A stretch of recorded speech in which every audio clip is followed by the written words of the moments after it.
안녕하세요. IT의 진심인 남자 디노입니다. 오늘은 사전 예약으로 받아와서 지금까지 쓰고 있는 갤럭시 S22 울트라 실사용 분석 리뷰를 한번 해볼까 합니다. 요즘 갤럭시가 여러모로 굉장히 큰 이슈가 되고 있죠. 특히 S22 관련해서 GOS 이슈가 끊이질 않고 있는데, 그래도 제가 나름 리뷰하다 보니까 최대한 중립적인 포지션에서 분석 리뷰를 진행해볼까 합니다. 바로 살펴볼게요. 가장 먼저 외관을 보면 후면 팬텀 화이트 색상으로 골라서 쓰고 있는데, 이번 팬텀 화이트가 굉장히 인기가 많은 것 같더라고요. 그만큼 삼성이 여태까지 내놓은 화이트 계열 색상 중에서 가장 순백색의 화이트라 깔끔하고 이쁜 느낌이 들었어요. 무난하게 무광 글라스 소재의 화이트가 제일 좋지 않나. 그런데 울트라 쿼드 카메라가 탑재됐다 보니 화이트는 좋은데 카메라가 살짝 부담스럽다 해야 하나? 카메라 존재감이 조금 있다는 거. 그래서 블랙이 오히려 일체감 덕분에 제일 깔끔하다고 생각이 되네요. 그나마 다행인 건 카토티가 그렇게 심하지 않다 보니 이 정도 두께면 너그럽게 넘어갈 만합니다. 그리고 옆면도 볼 때 유광 스테인리스처럼 보이지만 이거는 삼성이 소개한 알루미늄 암호 유광 처리가 된 소재가 들어갔어요. 그래도 옆면에 유광 프레임과 후면의 유광 글라스 조합이 정말 깔끔하고 이쁘다. 이 조합이 상당히 마음에 들어요. 아래쪽을 보면 S펜 수납과 스피커, 그리고 C타입 포트, SD카드 슬롯이 있는데 삼성이 이제부터는 마이크로 SD카드 슬롯을 아예 빼버리는 추세로 갈 것 같습니다. 요즘은 SD카드 슬롯보다는 클라우드를 많이 쓰니까 이거에 대해 영향이 있는 것 같네요. 그립감도 볼 때 다른 것들은 요즘 평평한 플랫 디스플레이를 채택하지만 유일하게 울트라 모델에서만 쭉 엣지 디스플레이를 적용 중인데, 그립감을 볼 때 제가 S22도 있지만 정말 말 그대로 노트를 잡는 느낌이라 해야 하나? 노트 20 울트라 그립감과 비슷하다 생각하시면 되고, 무게도 보면 228g으로 이게 절대 가벼운 무게는 아니죠. 요즘 플래그십이 웬만하면 200g을 넘어가는데 예전에는 200g 넘어가면 정말 큰일 나는 느낌이 들었지만 요즘은 저도 계속 쓰다 보니 어느 정도 적응이 된 것 같습니다. 그래도 젤리 케이스랑 같이 쓰면 여전히 좀 무겁다 하는 느낌이 들어요. 외관 간단하게 요약하자면 무게가 조금 있지만 디자인은 삼성이 역대급으로 잘 뽑았다 생각이 되네요. 이제 화면을 켜서 디스플레이도 확인을 해보면 첫인상으로 볼 때 확실히 크다. 6.8인치 대화면 디스플레이에 시원시원한 크기가 눈에 띄더라고요. 이건 아이폰 사용자라면 특히 더 눈에 띌 텐데 아이폰 13 프로랑 비교해봐도 굉장히 큰 모습을 볼 수 있어요. 스펙 간단하게 보면 6.8인치 WQHD 해상도에 최대 1750니트까지 올라가는 화면 밝기를 자랑합니다. 이것 때문에 삼성이 비전 부스터라는 단어까지 만들었더라고요. 주변 강원에 따라 밝기를 조절해주는데 이게 어느 정도냐? 다른 해외 사이트에서 화면 밝기를 측정한 게 있더라고요. 화면 최대 밝기 기준 아이폰 13 프로가 최대 1000니트까지 나왔다면 S22 울트라는 20% 정도 더 높은 1200니트 밝기를 기록했어요. 그래서 야외 시인성 면에서는 확실히 밝다는 느낌이 있네요. 그리고 화면이 크다 보니 개인적으로 누워서 유튜브나 넷플릭스 볼 때 영상 매체를 자주 보시는 분들에게 특히 좋은 것 같습니다. 참고로 제 영상 비율이 18대 9로 업로드 되는데 가로로 보면 정말 거의 꽉 차 있는 모습을 볼 수 있어요. 그리고 울트라만 가변 주사율이 최대 1Hz에서 120Hz까지 지원을 하는데 다른 S22는 최저 48Hz까지 내려가는 거에 비해 배터리 효율 면에서 더 유리하다 볼 수 있습니다. 디스플레이 면에서는 제가 흠잡을 게 있을지 스마트폰 사상 최고의 디스플레이를 보여줍니다. S펜도 잠시 보면 정말 노트 20 울트라랑 판박이라 볼 수 있을 정도로 그냥 노트인가 싶을 거예요. 그래도 제가 구형 리뷰한다고 노트 20 울트라도 가지고 있는데 달라진 점은 전작 펜 디자인을 색상마다 똑같이 맞춰줬는데 S22 울트라 펜은 모든 색상에 똑같은 펜 색상이 들어갑니다. 소재도 유광 플라스틱에서 무광 고무 소재로 바뀌었는데 개인적으로 저는 싼티 나는 플라스틱보다는 그나마 무광 고무 소재가 더 낫다 생각이 됩니다. 이게 어떻게 보면 소소한 원가 절감이라고 말할 수 있는데 그래도 이거는 어느 정도 이해가 된다 해야 하나? 아무튼 S펜 거의 안 쓰시는 분들도 상당히 많지만 조금만 쓸 줄 알면 다른 스마트폰들보다 독보적인 것들을 할 수 있어요. 저는 주변 사람들한테 길잡이 알려줄 때가 제일 유용하더라고요. 세세하게 인식이 되다 보니 간단 필기에서 보여주는 거 이게 상당히 유용하다 할 수 있고 분할 캡처도 매우 유용하죠. 이렇게 엣지 패널을 이용해서 원하는 크기만큼 빠르게 잘라서 보여줄 수 있는 거 이것도 나름 좋았습니다.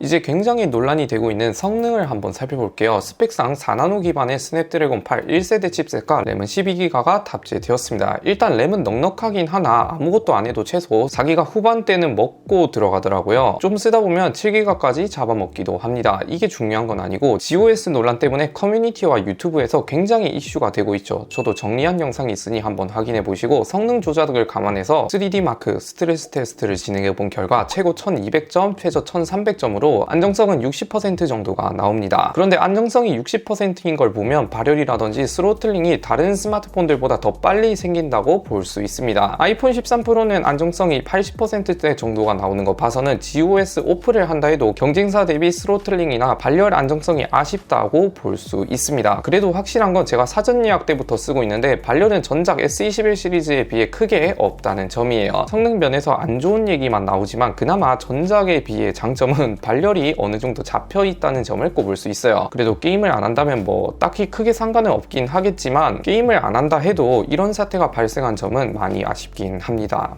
바로 카메라로 넘어가면 스펙을 간단하게 볼 때 f1.8 값에 108메가픽셀 메인 렌즈, f2.2 값에 12메가픽셀 초광각, f2.4 값에 10메가픽셀의 3배 망원, f4.9 값에 10메가픽셀의 10배 망원 쿼드 카메라가 탑재되었는데 바로 샘플 사진으로 확인해 볼 때 요즘 주간은 서로 비교하기 힘들 정도로 상당히 품질이 좋기 때문에 HDR 처리라든지 색상 표현이 상당히 완벽에 가깝게 표현이 됩니다. 이것보다 더 발전이 될 수 있을지 궁금하긴 하네요. 초광각 감각뿐만 아니라 망원도 보면 3배의 망원, 생각보다 재미있는 사진 많이 건질 수 있고 메인 렌즈처럼 매우 깨끗하게 보여서 이 점이 상당히 괜찮다. 10배 줌도 보면 어둡게 찍히지 않을까 걱정을 했는데 주간에서는 상당히 좋고 세부 디테일이 눈에 띄게 좋아서 메인 렌즈급 수준을 보여줬습니다. 야간 사진도 보면 메인 렌즈는 의심의 여지 없이 상당히 준수한 퀄리티를 보여줍니다. 아무리 어두운 부분이라도 최대한 살려서 보여주는 디테일이라든지 밝은 곳도 날아가지 않고 안정적인 모습을 보여줬습니다. 초광각은 메인만큼의 수준은 아니지만 어느 정도 괜찮게 쓸 수 있어요. 그런데 3배 줌부터는 왠지는 모르겠지만 디테일 면에서 그렇게 좋은 편은 아니고 어느 정도 찍힌다, 평범한 수준의 퀄리티를 보여줬습니다. 10배 줌에서는 아무래도 조리개 값이 작다 보니 3배 디지털 줌을 당겨서 보여준다 해도 다소 아쉬운 수준을 보여줬습니다. 그래도 눈으로 보는 것보다는 밝게 찍힌다고 볼 수 있어요. 동영상도 볼 때 제가 좋아하는 4K 60프레임으로 보면 이번에 OIS가 전작보다 58% 더 넓은 각도를 보정할 수 있어서 아이폰 13 프로와 비교해 볼 때 화면 전환이 상당히 부드러워졌다고 볼 수 있고 흔들림 안정성도 나름 괜찮아졌다고 말씀드릴 수 있어요. 세부적으로 들어가면 울트라 쪽이 전환할 때 조금 덜 부드러운 느낌이 있지만 이 정도면 뭐 많은 발전이라 평가할 수 있어요. 영상용으로도 상당히 나아졌고 화면 전환이 특히 부드러워졌다고 볼 수 있습니다.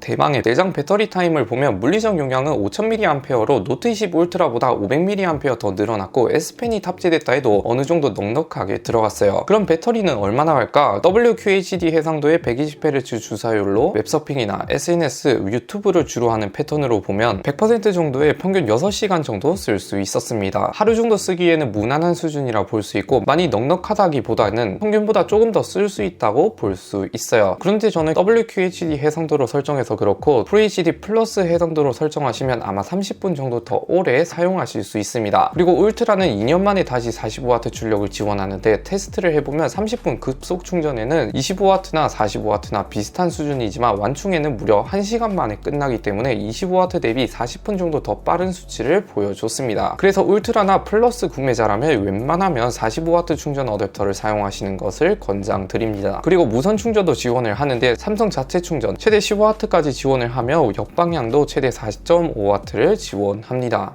마지막으로 내장 스피커 얘기도 빠질 수 없죠. 갤럭시가 요즘 상단 스와프 스피커를 정말 절묘하게 잘 숨기는 것 같아요. 거의 없는 것처럼 깔끔하게 숨겼는데 디자인 일체감에 도움이 돼서 이 점은 칭찬할 만합니다. 그런데 음질은 어떠냐? 커뮤니티 평을 보니 음질이 안 좋다는 얘기가 많은데 객관적으로 말씀드리자면 저음이라든지 베이스가 좀 부족하긴 하지만 그렇게 못 쓸 정도 안 좋은 수준은 아니고 평이한 수준인 것 같습니다. 평균 정도 되는 일반적인 스마트폰 스피커 음질이라 저는 그냥 무난하다 이렇게 평을 내리고 싶네요.